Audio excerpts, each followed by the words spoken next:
It's amazing what you can do with flour and water, and with winter closing in on us and a little bit more time on our hands keeping cozy inside, why not have a go at making your own pasta from scratch? It is pretty easy.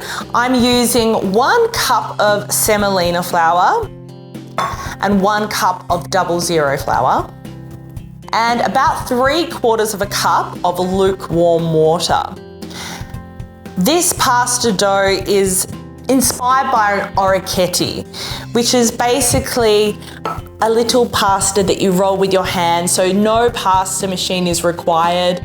I love making this pasta with my hands, no pasta machine is required, no electric mixer, and it just makes it really, really simple.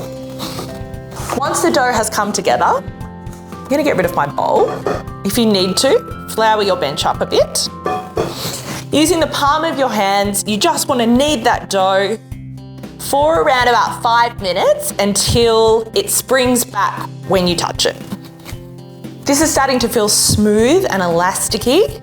Just want to give it a test by pressing in and seeing if it bounces back a little bit. Once you're happy with your dough, form it into a little ball.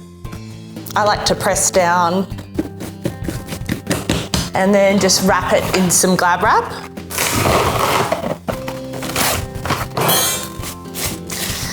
Now I'm gonna rest this at room temperature for around about 30 minutes before rolling it out.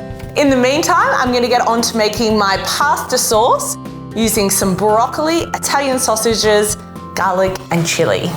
I love this sauce because you can use good quality meat, 2 Italian sausages, and really stretch it to feed the whole family for not very much at all.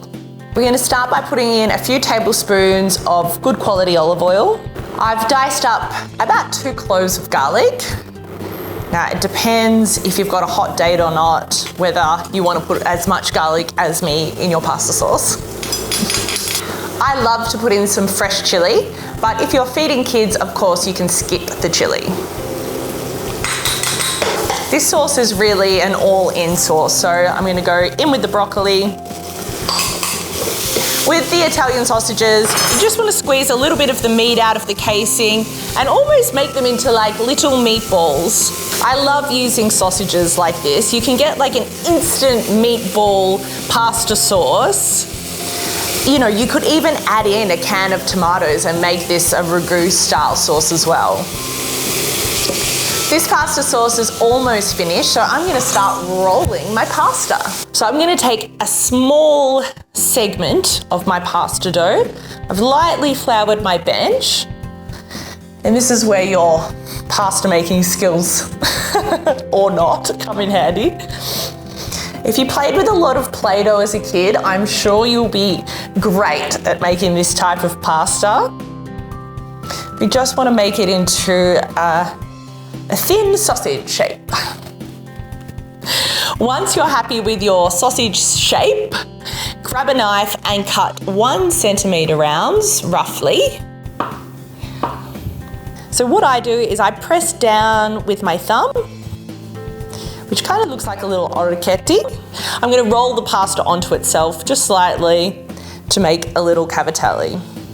Now, this is also a really great way to get kids involved in the kitchen. You know, it's a bit of fun. It doesn't have to be perfect.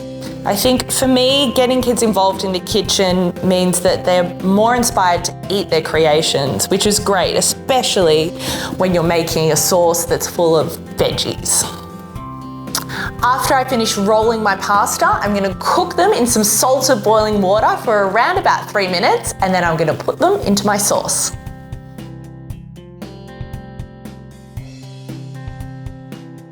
Okay, the pasta's ready to go through the sauce. Just gonna stir that through. And we wanna serve that immediately. I'm gonna finish this pasta with a little bit of shaved parmesan. And I think you'll really like this pasta because it does have a different texture to normal egg pasta. It's a little bit chewy, which makes this pasta a little bit unique. And it's easy to pull together, it's affordable, you don't need any fancy equipment, and you can make it using things you probably have in your pantry.